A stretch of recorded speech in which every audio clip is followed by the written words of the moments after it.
हरिओम मित्रों, ज्ञान मंत्र एवं आयुर्वेद में आप सभी का हार्दिक अभिनंदन है और ईश्वर आप सबका मंगल करे।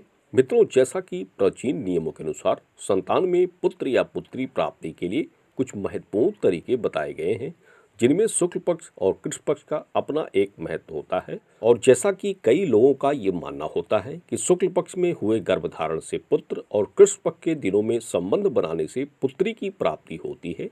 मित्रों, इन बातों में सच्चाई है, लेकिन पूर्ण रूप से ये बातें सत्य हैं ये मानने योग्य नहीं है, क्योंकि कई ऐसे लोगों को कृष्ण पक्ष में हुए गर्भधारण से पुत्र की प्राप्ति हुई है।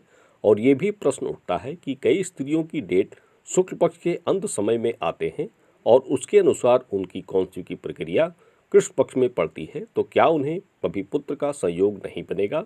क्या उन्हें बेटे का सुख नहीं मिलेगा? इस विषय में कुछ पुराने आयुर्वेदाचार्यों के अपने अनुभव और मत के अनुसार जिन स्त्रियों के ऋतुकाल के बाद कृष्ण पक्ष में गर्भ धारण करके पुत्र की प्राप्ति करनी हो, तो उनके लिए मुख्य 3 बातों का ध्यान रखना आवश्यक होता है।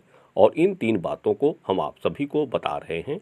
आप सभी इसे ध्यान से सुने और समझने का प्रयास करें। मित्रों, इनमें प्रथम मुख्य बात है कि डेट आने के बाद स्त्री को सम दिनों के साथ 6 कौनसी प्रक्रिया में 8वीं, 12वीं, 16वीं प्रक्रिया जरूर करनी चाहिए।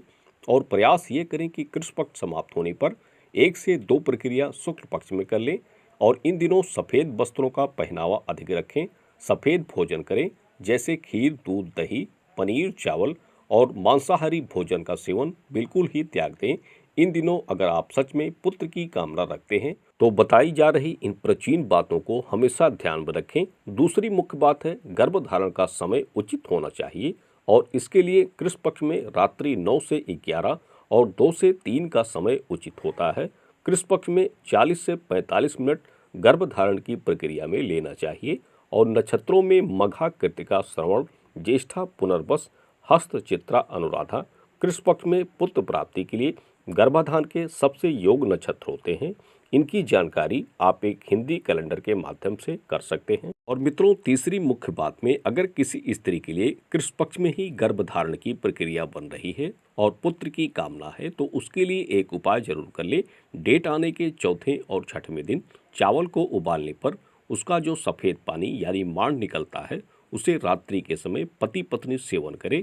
इसके साथ ही मिट्टी का एक छोटा बालक बनाकर 27 दिनों तक कमरे में रखें। ये दोनों उपाय कृष्ण पक्ष में पुत्र संयोग के लिए रामबाण सिद्ध होते हैं। मित्रों, हमारी ये विशेष कामना रहेगी कि ऐसे माता पिता जो 2 से 3 पुत्रियों को प्राप्त कर चुके हैं और पुत्र की इच्छा है, तो इन बातों का सदैव ध्यान रखें, आपकी इच्छा जरूर पूरी होगी। और जो लोग हमारे इस चैनल पर नए आते हैं तो वो इस चैनल को जरूर चुनें, ताकि इस तरह की और भी ज्ञानवर्धक जानकारियाँ आप सभी को मिलती रहे। धन्यवाद।